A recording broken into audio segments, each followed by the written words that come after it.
les gens qui financent le développement en Afrique, en fait, c'est les Africains. Il faut bien voir que les flux des migrants, les retours d'épargne sont supérieurs à l'aide publique au développement, et l'investissement étranger, c'est 5% du PIB en Afrique, et 20%, enfin, selon les années, entre 15 et 20% d'endogènes.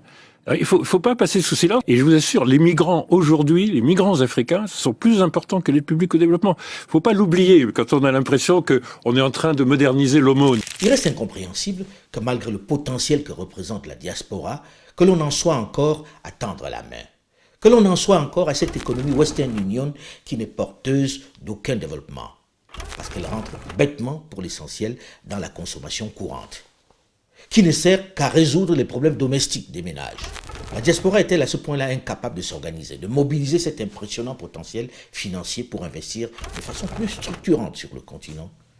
C'est quand même humiliant que ceux qui accordent l'aide publique au développement soient finalement plus impactants, plus puissants que la diaspora, alors que sa contribution est largement supérieure. Il y a un bug quelque part, non? Et c'est aux Africains de la diaspora et de l'intérieur de trouver le bon rendement.